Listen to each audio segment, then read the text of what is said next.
வணக்கம். என்னோட பேர் சரவணன். நான் ஒரு எம்இ கிராஜுவேட். சப்போஸ் நான் தமிழ்நாட்டோட முதல்வரான என் கையில் என்னெல்லாம் திட்டங்கள் இருக்குது பார்க்கலாம். முதலாவதாக ministry of energy and environment. கடல் அலைகள் மூலமாக மின்சாரம் தயாரிக்கிற திட்டத்தில் சென்னையிலிருந்து கன்னியாகுமரி வரை டைடல் எனர்ஜி பிளான்ஸ் நிறுவப்படும்.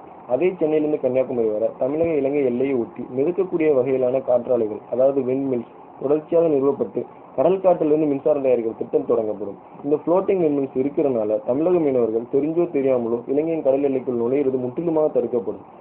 ரேஷன் கார்டு அடிப்படையில் அனைத்து வீடுகளுக்கும் பசுமை மாடி தோட்டம் அமைத்து தரப்படும். அதை பராமரிக்கிற செலவை மட்டும் மக்கள் ஏற்றுக்கணும். 6 மாசத்துக்கு ஒரு முறை மாடித்தோட்டங்களோட நிலைமையை கண்காணிக்க மாவட்டந்தோறும் சிறப்பு குழுக்கள் வழங்குகின்றன.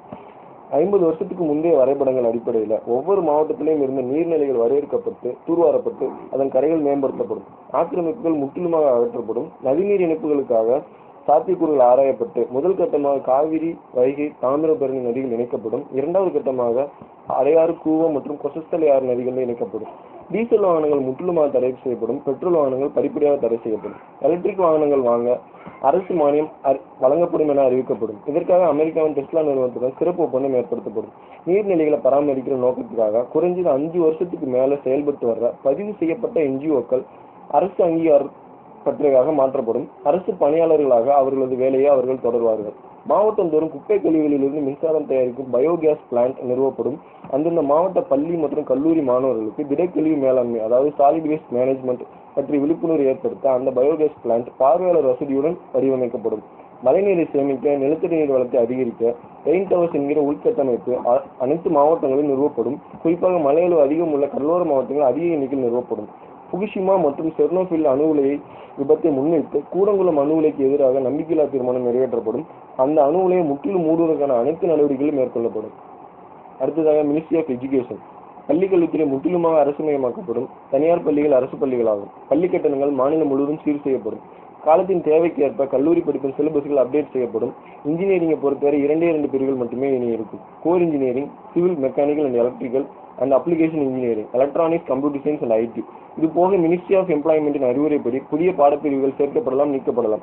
கல்லூரிகளுக்கான அனுமதி, ஆரம்பகால அனுமதி ஏஐசிடி அளித்தாலும் மாநில அரசின் ஒப்புதலும் பெற வேண்டும் என சட்டத்திருத்தம் செய்யப்படும். அதன்படி இன்ஜினியரிங் கல்லூரியின் எண்ணிக்கை மாவட்டத்திற்கு இத்தனை என ரெஸ்ட்ரிக்ட் செய்யப்படும். அதற்கான நடவடிக்கைகள் விரைவுபடுத்தப்படும்.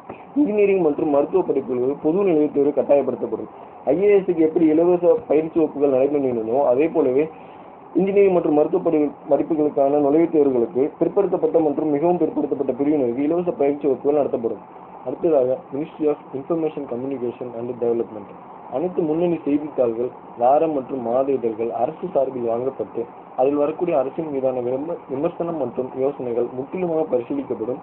அவைகள் கோப்புகளாக சேமிக்கப்படும். திரைத்துறையில் பல்வேறு நற்கருத்துக்களை, ஒடுக்கப்படும் மக்களின் உரிமைகளை திரைப்படங்களாக பெறும் சிறந்த இயக்குநர்கள், கதாசிரியர்கள் மற்றும் எழுத்தாளர்களுக்கான சிறப்பு கலந்தாய்வு வருடம் ஒரு முறை முதல்வர் முன்னிலையில் நடைபெறும். மக்களுக்கு நேரடியாகவும் ஒளிபரப்பப்படும். இதன் மூலம் முதல்வரிடம் அறிவுறுத்தப்பட்ட கோரிக்கைகளும் அதன் மூலம் முதல்வர் மேற்கொண்ட நடவடிக்கைகளும் மக்கள் நேரடியாக தெரிந்து கொள்ளலாம். 6 மாதங்களுக்கு ஒரு முறை முதல்வர் உட்பட அனைத்து மந்திரிகளும் பத்திரிகையாளர் சந்திப்புக்கு உட்படுத்தப்படுவார். தொகுதி வாரியாக, துறை வாரியாக அவர்களுக்கான கேள்வி நேரம் ஒதுக்கப்படும். இந்தியாவின் பல்வேறு மாநிலங்களில் மேற்கொள்ளப்படும் முன்னேற்ற நடவடிக்கைகள் அனைத்தும் இந்த துறையின் மூலம் முதல்வரின் கவனத்திற்கு கொண்டு செல்லப்பட்டு பரிசீலனை செய்யப்படும். 5 ஆண்டு ஆட்சி முடிவில் என்னென்ன தகவல்கள் இந்த துறையினரால் பெறப்பட்டு நடைமுறைப்படுத்தப்பட்டன என்பதற்கான முழு விவர அறிக்கை வெளியிடப்படும். Ministry of food and agriculture. விவசாயிகள் தங்கள் உற்பத்தியை இடைத்தரகர்கள் இன்றி நேரடியாக சந்தைப்படுத்த ஆவணம் செய்யப்படும். விவசாயிகளுக்கு அடிப்படை இன்டர்நெட் பயிற்சி அளிக்கப்பட்டு தங்கள் பகுதி உற்பத்தியை ஆன்லைனில் வியாபாரம் செய்ய வசதி செய்து தரப்படும். விவசாய நிலங்களுக்கான மின்சார தேவைக்காக இலவச சோலார் பேனல்கள் முழு அரசு செலவில் அமைத்து தரப்படும். ஏற்கனவே கூறிய மாடி தோட்ட கண்காணிப்பு குழுவில் மாவட்டத்திற்கு 10 விவசாயிகள் வீதம் அரசு பணியில் அமர்த்தப்படுவர். சிறப்பு விவசாய பென்ஷன் திட்டத்திலும் இணைக்கப்படுவர். விவசாயத்தை முதன்மை தொழிலாளர் கொண்டவர்களின் வாரிசுகள் அக்ரிகல்ச்சரல் சயின்ஸ் அல்லது இன்ஜினியரிங் பாடத்தில் பட்டம் பெற உதவித்தொகை அளிக்கப்படும். மாவட்டம் தோறும் வேளாண் துறை சார்பில் அலுவலகங்கள் திறக்கப்பட்டு மாடி தோட்டங்கள் பற்றிய கோப்புகள் பராமரிக்கப்படும். தேவைப்படும் விதைகளும் குறைந்த விலையில் விற்பனை செய்யப்படும். வெளிநாட்டு திட மற்றும் திரவ உணவுப் பொருட்கள் முற்றிலுமாக தடை செய்யப்படும். அடுத்ததாக மினிஸ்ட்ரி ஆஃப் எம்ப்ளாய்மெண்ட். மாவட்டந்தோறும் வேலையில்லா பட்டதாரிகள் கணக்கெடுக்கப்பட்டு வேறு மாவட்டங்களில் ஷிஃப்ட் பேசிஸ் முறையில் நேர்முக தேர்வின் மூலமாக இரவு நேர காவலர்களாக தற்காலிகமாக பணியமர்த்தப்படுவர். அவர்களுக்கான வேலை கிடைக்கும் வரை அந்த பணியில் தொடரலாம். நாட்டின் மற்றும் மாநிலத்தின் மாறி வரும் சூழலுக்கு ஏற்ப எந்தெந்த துறையில் எவ்வளவு பட்டதாரிகள் தேவைப்படுகிறார்கள் என்ற விவரங்களை சேகரித்து அதற்கேற்ப கல்லூரிகளில் மாணவர் சேர்க்கையை ஆண்டுதோறும் அதிகரித்திட அல்லது குறைத்திட நடவடிக்கை எடுக்கப்படும்.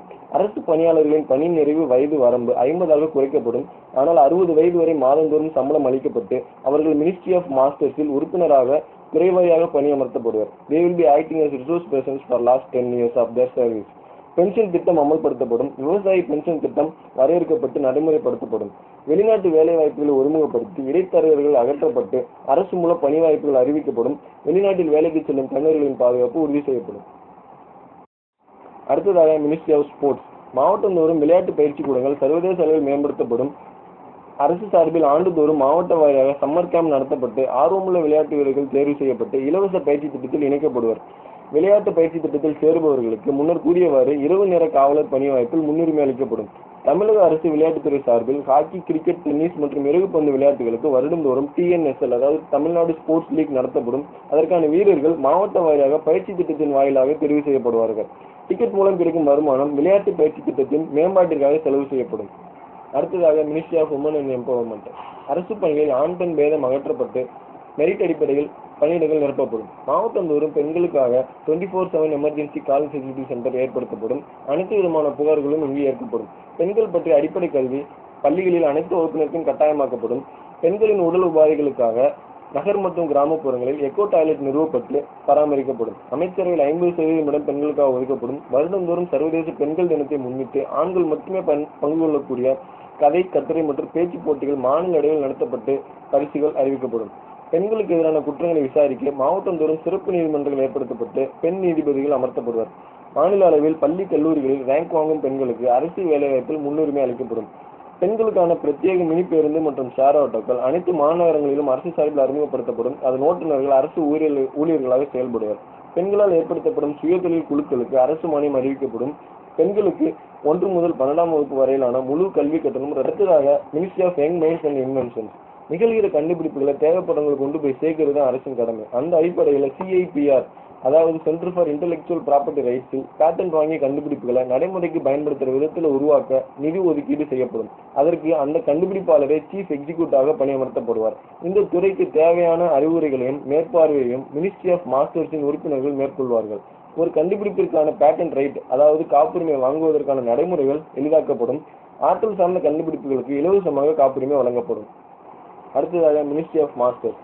50 வயதோடு பணி நிறைவு பெறும் அரசு ஊழியர்கள் மற்றும் அதிகாரிகள் அடுத்த 10 ஆண்டுகளுக்கு மினிஸ்ட்ரி ஆஃப் மாஸ்டர்ஸில் உறுப்பினர்களாவர்.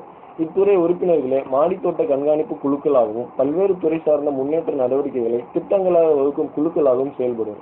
தேர்தல் சமயம் ஒரே ஒரு அறிக்கை போல அல்லாமல் மக்களின் தேவைகளையும் மாநிலத்தின் தண்ணீரையும் கருத்தில் கொண்டு ஆண்டுதோறும் அரசின் திட்ட அறிக்கைகளை தயாரித்து அரசிற்கு வழிகாட்டியாக இந்த துறை செயல்படும். ஒவ்வொரு துறைக்கும் 2 அமைச்சர்கள் நிர்ணயிக்கப்படுவார்கள். ஒருவர் மட்டுமே அவ்வப்போது சென்னையில் நடைபெறும் சட்டமன்ற கூட்டத்தில் பங்கு பெறுவார்.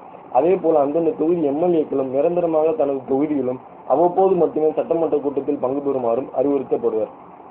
மேற்கூறிய அனைத்து துறைகளிலும் எங்கு வேண்டுமானாலும் ஊழல் நடைபெற வாய்ப்பு இருப்பதால் முதல்வர் பொறுப்பேற்றவுடன் சட்டசபையில் ஏற்படுத்தப்படும் முதல் தீர்மானம் லோக்பால் தான்.